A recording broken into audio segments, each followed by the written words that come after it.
Welcome to another episode of Full Build Friday, where I try to build a character from a comic, game, or similar source using the baseline rules of Pathfinder 2nd Edition and the Path Builder app. Avast ye landlubbers! We make port in the lustrous lands of League of Legends for our latest build. Gangplank, the Saltwater Scourge. Bilgewater is mine, and mine alone!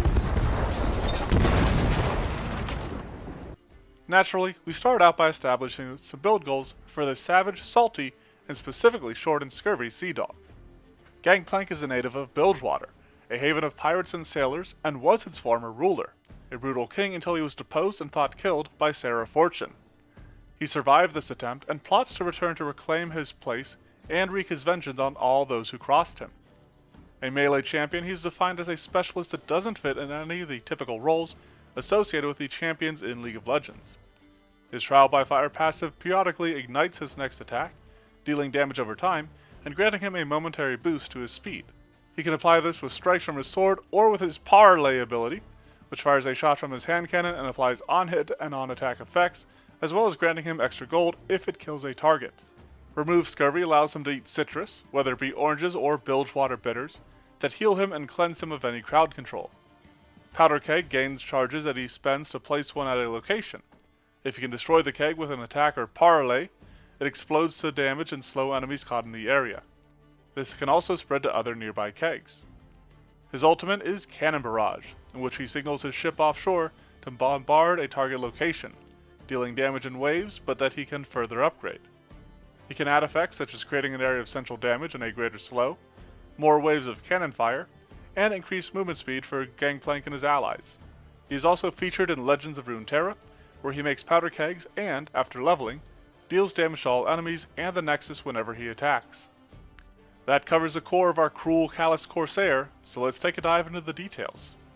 After a brief break from it, we are back to using the human ancestry, and we'll be taking up the skilled heritage for crafting. This plays into Gangplank creating his powder kegs, even if he doesn't actually do so in the lore, and it also aids his skills, which are a little sparse to start with. Natural Ambition feels particularly appropriate for this Pirate King, and its mechanical benefit is also quite handy, but we will discuss that when we get to his class. There isn't a specific pirate background, but there is a sailor background, which fits with what little we know of Gangplank's history. This makes him trained in athletics and sailing lore, while also netting him Underwater Marauder, a feat that allows him to fight more capably in the water, specifically making it easier for him to swing his sword when at sea. In a move that I am certain will upset some people, Gangplank is built as a gunslinger. But before you click off the video in disgust, give me a second to explain myself here. Gangplank's Parlay is on a baseline 4-second cooldown.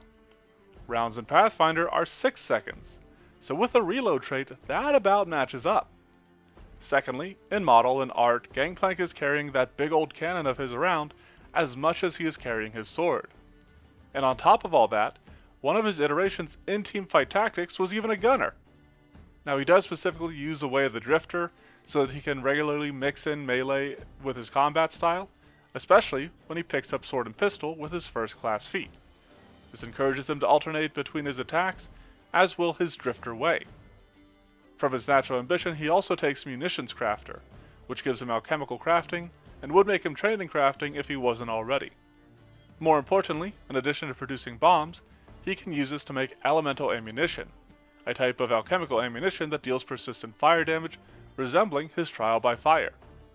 As a Drifter, GP is automatically trained in acrobatics, and will pick up Deception, Intimidation, Nature, and Survival, the latter of which seem necessary for somebody living out on the ocean. He'll focus on dexterity as a gunslinger, with strength as a secondary ability, though he does also want some constitution and charisma to increase his survivability and intimidation effects. For weapons, take whatever one-handed firearm you want. I went dueling pistol mainly because it has the fatal trait, but his weapon is referred to as a hand cannon, so you could go that route instead. For his melee weapon, I'd actually go for the Dog Slicer.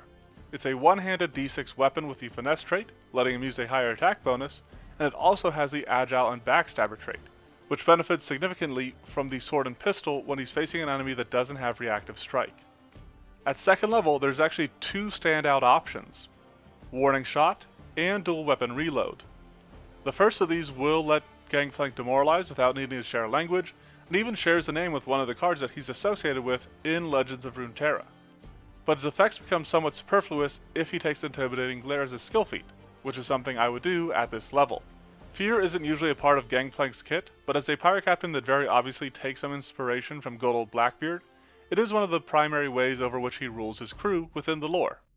As for dual weapon reload, it's not great right now where it's an action, but it has been confirmed by Paizo themselves that it is being republished in Player Core 2, where it will be a rider effect that modifies other reloads you make, instead of being an action that you specifically have to take. And that makes it definitely worth picking up. There's reasons for and against both, though I think ultimately, if you can use the remastered dual weapon reload, that wins out. With Gangplank still a little lacking in skills, I would take Ancestral Paragon at 3rd level to take Natural Skill, which will make him trained in Stealth and Thievery. These skills just feel like a natural fit for a pirate, while his actual skill increase will be spent on Intimidation, so that he can become an expert in it. For his 4th level class feat, our Nautical Ne'er-do-well nabs an Artillerist dedication, which is a dicey choice if I'm being completely honest. Artillery is something with limited use, you can't exactly haul a cannon around a dungeon. But this use of artillery is the best way to represent Gangplank's cannon barrage, in concept if not outright effect. He'll go right from this archetype into Named Artillery, a skill feat that allows him to name a siege weapon and buff it. This is based on the fact that on his original ship, he did have a favorite cannon named Death's Daughter. Given his rearing in Bilgewater, Gangplank makes for a nice recipient of the Wave Touch Paragon Ancestry feat to grant him a swim speed at 5th level. Because of his skilled heritage, he becomes an expert in crafting, and spends his actual skill increase on athletics to become an expert in that as well. And with that increase to crafting, Gangplank can take Munitions Machinist at 6th level, which simply builds out of and improves on his Munitions Crafter, allowing him to make higher level ammunition and bombs. His skill feat is spent on Intimidating Prowess, taking advantage of his higher strength to give himself a bonus on checks to demoralize. There aren't a lot of options to replicate the movement speed from Gangplank's Trial by Fire, but Fleet as his general feat at 7th level will at least help play into that concept. This level up also lets him become a master in Intimidation. For his 8th level class feat, GP will go for a more defensive option with Grit and Tenacity, which lets him reroll a Will or Fortitude save as a reaction and is meant to resemble his Remove Scurvy, at least a crowd control cleansing component. For healing, he'll need to use his Alchemical Crafting skill feat to make some healing elixirs. On the topic of skill feats, he spends the one from this level on Slippery Prey, which is again based on a similar concept, though this will specifically help him escape from being grabbed or restrained. Then at 9th level he takes Hardy Traveler as his ancestry feat, as that feels appropriate for a pirate and seafarer. His skill increase will be spent on crafting, making him a master in it. His 10th level class feat is a big one, Trick Shot. This has a chance of letting him move an object, but more importantly it lets him shoot a barrel. Barrel! This is a fantastic representation of his powder keg, generating an explosion with scaling damage that uses his class DC, though he can also use his munitions to help represent these kegs.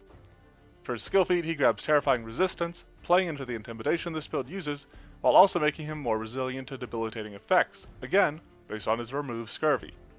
For similar reasons as that skill feat, he selects Fast Recovery as his 11th level general feat, which will help him recover from debilitating toxins and diseases.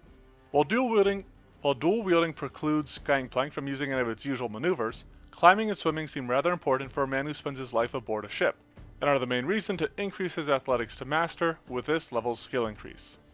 Unshakable Grit at 12th level may honestly be delving too deeply into his Remove Scurvy. I personally like the effects of it and think they suit it well, but if you want something with a little bit more punch, I'd settle for Shattering Shot, serving as a stand-in for his Cannon Barrage or Powder Kegs. On the skill side of things, I think Too Angry to Die perfectly matches Gangplank's general behavior following the destruction of his ship in the Burning Tide event where he was presumed slain. Bounce Back is then based on a similar idea with him coming back from a near-death experience, no worse for the wear. He has his main skills at the level where he wants them to be, so he can spare a skill increase for sailing lore to become an expert in it. With his 14th level class feat, Gangplank can grab Cannon Corner Shot, allowing him to alter the areas of his siege weapons, which is partially inspired by his Death's Daughter upgrade for his Cannon Barrage, with the central area it inflicts. For his skill feat, he takes Battle Cry. The Gunslinger is kind of action hungry with its need to reload, so being able to demoralize before combat begins, especially when the drifters enter the fray, really helps Gangplank close the distance on his first round for free, and take advantage of this debuff is great. Our malicious maritime marauder maintains the theme of the recent feats he's taken by using Die Hard as his 15th level general feat, representing his ability to survive the explosive end of his vessel. His skill increase will make him a legend in Intimidation, while a boost to Intelligence will make him trained in Diplomacy.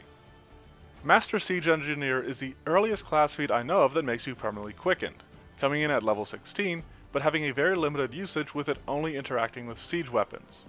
This still suits the character, since the Fire at Will upgrade for Cannon Barrage fires additional waves, but just to be clear, all these artillerist feats are really meant to be taken to fit the character, but you also need to consider if they fit the game. So if you play this perfidious pirate in a game, I'd look for one where you can make use of these feats, whether that be manning the cannon on ship or a castle wall. Then, given the Intimidation increase, you know we'll be taken scared to death with his skill feat. Now I do think it is worth reiterating that Gangplank doesn't actually have fear in any of his kits, but the man is introduced carving Scrimshaw into the bones of a man who wronged him in the Burning Tide event. He has absolutely earned the deep dark delve into demoralizing denizens. Now that being said, Gangplank should absolutely not take Heroic Presence as his 17th level Ancestry feat. Nevertheless, that's exactly what he's going to do, because it is simply the best option at the time. He does have a raised morale upgrade for his Cannon Barrage, but that's more about increasing speed rather than granting a shield or temporary hit points. A skill increase will then make him a legend in crafting. To further replicate GP's speed increase from Trial by Fire, he takes Drifter's Juke, which packs 4 whole actions into 2, even if 2 of those actions are only steps. I figured that he might as well take full advantage of Intimidation skill and use Terrified Retreat as a skill feat to send lesser enemies running in terror as they should from the Saltwater Scourge. As a specialist, Gangplank has a few different ways he can be built, but as a melee combatant, he wants Toughness as his general feat to get him some extra hit points. Then he becomes a legend in Athletics through his final skill increase. Initially, I wanted to take Slinger's Reflexes for Gangplank's last class feat, but he only has one reaction, Grit and Tenacity. Therefore, I do think Perfect Readiness is a better capstone feat, making him permanently quickened in a way that he can actually use regularly, letting him step to fit with the speed from his Trial by Fire, or reload just to get his attacks out quicker. Gangplank honestly hasn't made much use of his athletics, he didn't even take the usual quick jump suite of feats, but he can take quick swim as a skill feat, as he is a character well used to aquatic environments and navigating through them. This does give him a higher swim speed than his Wave Touch Paragon, which could be retrained if you wanted to bother doing so at 20th level. That covers the basics, but a free archetype game would be a solid fit for Gangplank, as it would allow him to take his Artillerist's Dedication, swapping in feats such as Shattering Shot for the freed up options, but can then also, and perhaps more importantly, take a Pirate Dedication, and grab feats like Broadside Buckos, Cutting Flattery, and Walk the Plank. I still don't think Pirate is a particularly great archetype, but it is a fantastic fit for him that I'm sorry I couldn't fit in his base build. Now let's drop anchor and take stock of our haul. Gangplank the Saltwater Scourge is a skilled human gunslinger who follows the way of the Drifter and has a sailor background, which reflects his life as a pirate. As a gunslinger, he will focus on firearms, but his way and feats such as sword and pistol make him a capable close-quarters combatant as well. His munitions crafter and machinist will allow him to craft elemental ammunition to deal persistent damage as per his Trial by Fire, with the speed from it provided by his fleet or action economy savers such as Drifter's Juke. Honestly, just his attacks from his pistol will end up fitting his parlay. This ability in League of Legends has a 4-second cooldown, which feels like it fits with the reload trait and 6-second rounds. Gangplank keeps unhindered with Grit and Tenacity, Unshakable Grit, Slippery Prey to slip his bonds, and Terrifying Resistance, all in service to his Remove Scurvy. To represent his Powder Keg, he takes Trick Shot, while Munitions Machinist could be used to create bombs to simulate the effect as well. Cannon Barrage is unfortunately difficult to replicate, and can either be achieved through bombs, Trick Shot, or using Gangplank's Artillerist's Dedication and its feats. The last of these options is true to the flavor of this ability, which is Gangplank's offshore ship shelling his target. It's even harder to replicate the upgrades, though Cannon Corner Shot changing shapes might serve as Death's Daughter, and Heroic Presence could at least flavorfully stand in for raised morale.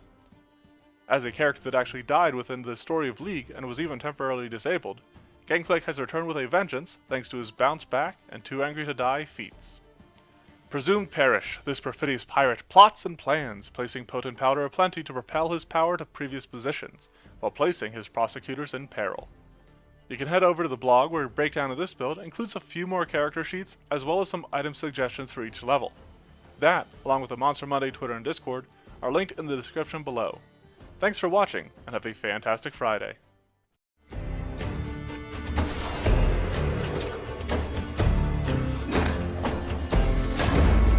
There's only one way in Bilgewater.